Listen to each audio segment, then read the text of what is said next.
The old Victorian mansion had never seen a Halloween party like this one. Ivy dangled through the darkened windows, and the faint glow of orange lanterns illuminated the front lawn, casting eerie shadows that flickered in the crisp October wind. Guests arrived in costumes ranging from classic horror icons to colorful fantasy figures, and the air was filled with laughter and the promise of indulgences. A light mist drifted over the garden, adding mystery to the festivities. Her mother-in-law, Louise, stood at the entrance and greeted everyone with her warm smile. She wore an elegant witch's outfit, complete with a velvet hat adorned with a single black feather. Louise always enjoyed throwing Halloween parties. It was one of those rare moments when she could watch her family and friends leave their daily worries behind and indulge in pure merriment. This year's party was a little different. It was hosted at her home. It was an opportunity to see everyone in a setting she knew well, with her touches everywhere. She could even keep an eye on her son-in-law Marco, whose charm had always fascinated her. Marco arrived a little late, dressed as Dracula. He wore a long, flowing black cloak with a spectacular collar, a dark red vest underneath, and a white shirt with lace cuffs.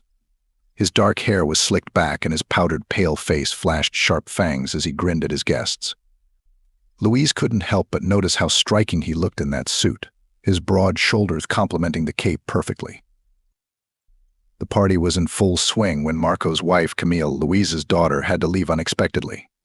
A friend had called with a minor emergency, something to do with a lost costume for a school event, and Camille had rushed to help, leaving Marco to enjoy the party alone. Louise assured Camille that everything would be fine and held her gaze on Marco, who was charming a small group of guests near the punch bowl. "You look stunning tonight," Marco, Louise remarked as she approached her son-in-law. Her eyes shone with delight as she regarded him closely. He smiled and bowed slightly, showing the tips of his fangs. "Thank you, Louise. You make a charming witch," he replied, his voice steady and his eyes met hers. There was a warmth in their interaction, something more than familiarity. As the evening progressed, the guests were divided between dancing in the main hall and exploring the various surprises Louisa had placed around the house. Marco wandered curiously through the dimly lit rooms. At that moment, Louisa came up to him again, a mischievous smile playing on her lips. "You know," she said, lowering her voice, "I have prepared something special in one of the rooms upstairs. A treat for our guests, especially those who need a little relaxation." Her eyes were full of suggestion, and her gaze lingered on Marco's tense shoulders. She saw him standing as if the weight of the world was bearing down on him. "Oh? And what might that be?" asked Marco, intrigued. Louise leaned closer. Therapeutic massage is an experience of total relaxation. It's performed in an old office, in the dark, so the senses are heightened. "I thought you might enjoy it," she said, lingering her gaze on his eyes a moment longer than necessary. Marco hesitated only a moment before nodding, curiosity taking over. Louise led him up the grand staircase, away from the laughter and music. They walked down the dim hallway until they reached the study. The door was slightly ajar, and the only light came from a small candle on a table by the window, casting a soft glow across the room.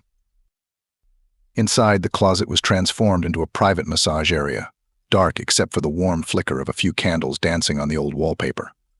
The closet was not cramped, but rather cozy, with a padded table covered in plush dark sheets. There was an intimate atmosphere here, almost secretive, as if it was meant to be hidden from the rest of the party. Marco looked around, and a smile played on his lips. "Nice place," he said, lowering his voice to a whisper, though the atmosphere seemed to demand it. Louise gestured to the massage table. "Lie down, Marco. You deserve some pampering today," she said. She saw curiosity in his eyes mixed with something else, something deeper that excited her. Marco took off his cloak and laid it on a nearby chair, then climbed onto the massage table, his shirt still on and his vest tossed aside. He lay on his stomach, resting his head on his crossed arms, and closed his eyes, faint smile still playing on his lips. Louise's hands began to work Marco's shoulders with surprising dexterity, her fingers kneading the tense muscles, encouraging them to relax. The room was quiet except for the distant sounds of the party downstairs, the music drowned out by the thick walls. Her touch was gentle but firm, and her hands moved with a confidence that spoke of experience. Marco sighed softly, his body slowly sinking into the desk as Louise worked her way down his back, pressing her fingers into the knots formed from long hours in the office and the stress of everyday life. He hadn't realized how much he needed this, how much he needed to let himself go, if only for a few moments.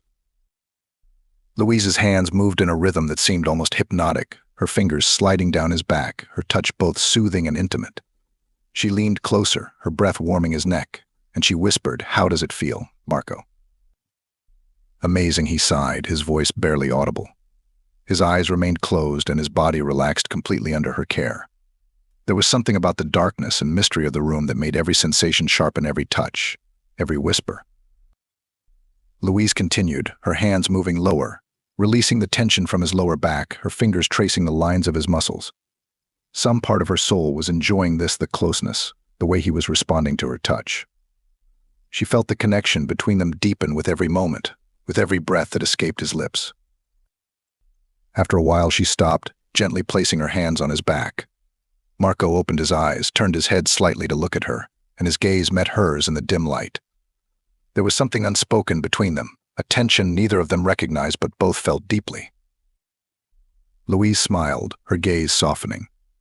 "You deserve to be taken care of, Marco. You work so hard for everyone else, it's time someone did something for you." Her voice was gentle and her words filled with meaning beyond a simple massage. Marco nodded, keeping his eyes on her. "Thank you, Louisa," he said, his voice sincere. Warmth spilled into his chest, gratitude beyond just the physical relief her hands brought. Louise stepped back, her hands reluctantly leaving his body. "I think you're ready to join the party," she said in a light voice, though her eyes still held an unspoken connection. Marco sat up slowly, shrugging his shoulders, feeling lighter, calmer. He stood up, reached for his cloak, and slipped it over his shoulders again. He turned to Louise, his eyes soft. "I think that was the best part of the night," he said, smiling genuinely. Louise laughed softly, her eyes sparkling. "I'm glad you think so. Now go and enjoy the rest of the party. I'll be down shortly." Marco nodded, casting one last glance at her before leaving the room. His footsteps hushed as he headed back down the hallway. Louise froze for a moment, her heart beating a little faster and a smile playing on her lips. There was something exhilarating about this secret, about the way she shared this moment with Marco, something meant just for the two of them. Walking back down the stairs, Louise couldn't help but feel a sense of satisfaction. She had given Marco something he didn't even realize he needed, and in doing so had created a bond that defied words. It was a Halloween she wouldn't soon forget, a night filled with mystery, intimacy, and the promise of something more lurking in the shadows. The party went on, loud music and laughter filling the rooms, but for Louisa and Marco there was still a secret kept between them, the memory of a dark closet, a Dracula costume, and a gentle touch that brought them close, if only for a fleeting moment. It's moments like these that make Halloween magical, a night when anything is possible, and even the most unexpected connections can be made.